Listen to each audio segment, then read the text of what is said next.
Hace uso de la palabra el senador Alejandro Armenta Mier, presidente de la mesa directiva del Senado de la República.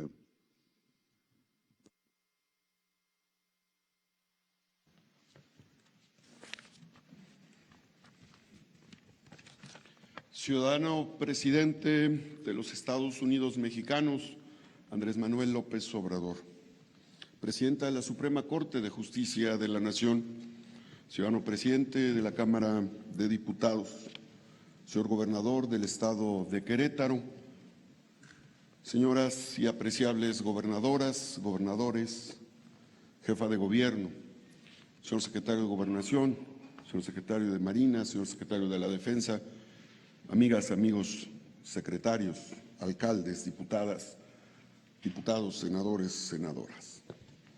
A 106 años de la promulgación de nuestra Constitución, esta Constitución del 17 se consolida como la base de la estructura, organización y funcionamiento de la República y expresión de los derechos fundamentales de las y los mexicanos.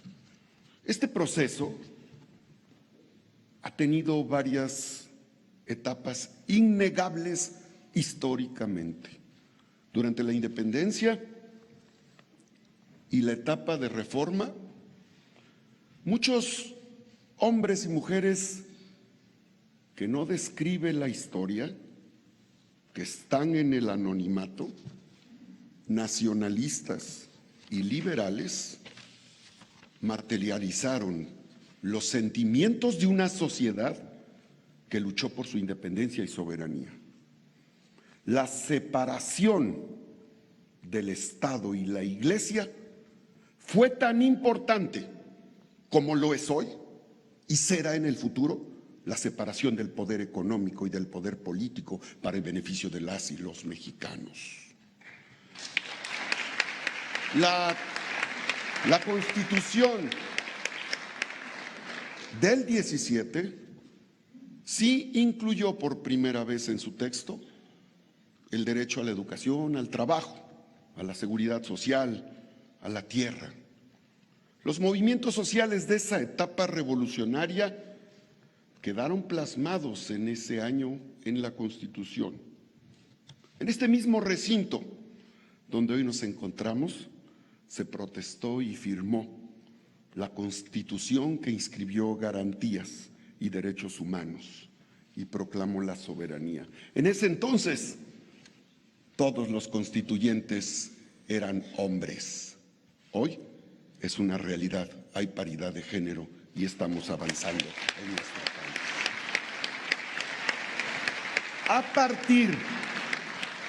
A partir del 2018, por mandato soberano de más de 30 millones de mexicanos, ha iniciado la cuarta etapa de la transformación de México. El presidente de la República, Andrés Manuel López Obrador, encabeza, acompañado del Poder Legislativo y sin menoscabo de la independencia entre los poderes públicos, esta fase histórica en nuestra nación.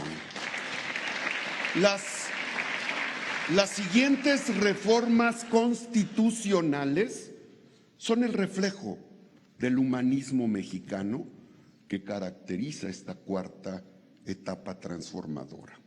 Aprobamos en el Congreso la Ley de Austeridad Republicana, reclamo de los mexicanos.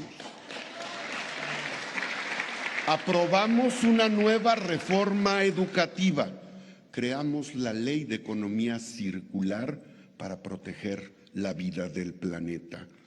Creamos la Ley de la Guardia Nacional. Reformamos la Ley General de Salud respecto al etiquetado nutricional. Somos el primer país en el mundo en obesidad infantil, el segundo lugar en obesidad en adultos mayores y la segunda causa de muerte en México es la diabetes mellitus. Reformamos El artículo 108 y 111 para la revocación del mandato. El pueblo pone y el pueblo quita. Reformamos el artículo 4 para convertir las dádivas en derechos a favor de los adultos mayores, las personas con discapacidad y los jóvenes. Reformamos en materia de salario mínimo y dimos vacaciones dignas. Reformamos los derechos en materia de mujeres y de niños. Las reformas que hemos construido con el presidente de la República buscan eliminar el presidencialismo abusivo y materializar la separación del poder económico del poder político. Por eso aprobamos el artículo 19 de la Constitución en su reforma para declarar como delito grave el fraude electoral, la corrupción y el robo de hidrocarburos, sinónimo de la corrupción del régimen presidencial. Logramos la ley de extinción de dominio. Se creó la ley contra las empresas fantasmas y facturación falsa, base del saqueo fiscal a la patria que tanto llena de indignación a la población. Creamos la ley del juicio político y reformamos el artículo 28 de la Constitución para eliminar la condonación de impuestos que solo beneficiaba a las empresas e intereses extranjeros.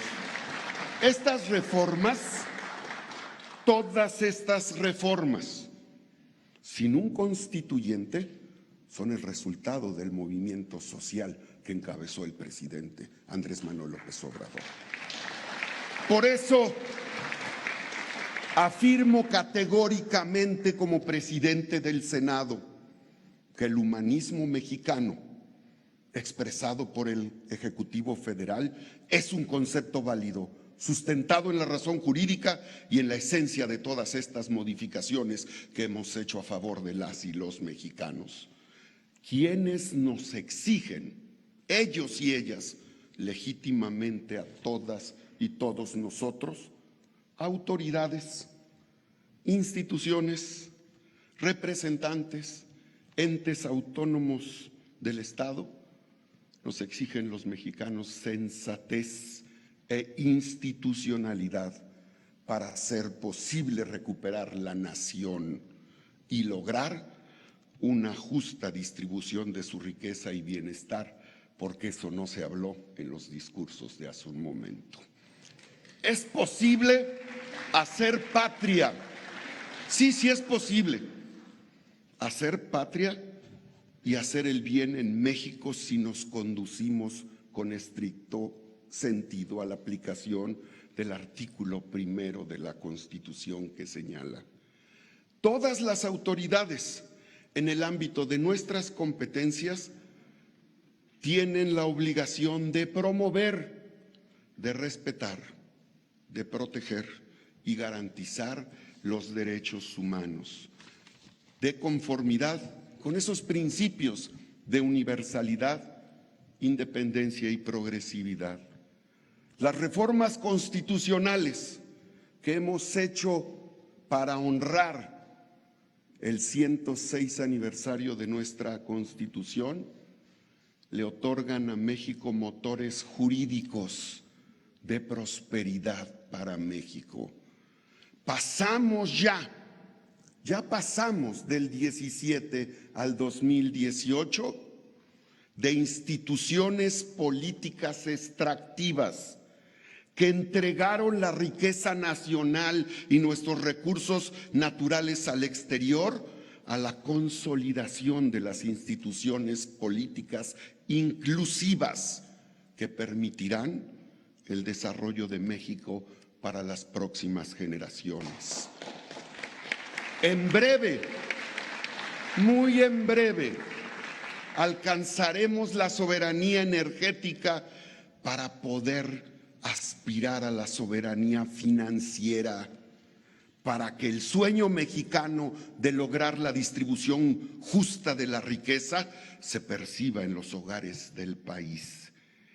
Esa, señoras y señores, es la esencia concreta que inspiró a los fundadores de nuestra patria y a los reformadores de nuestras instituciones, que hoy nos convocan a compartir el 106 aniversario de la Constitución Mexicana de 1917. Muchas gracias.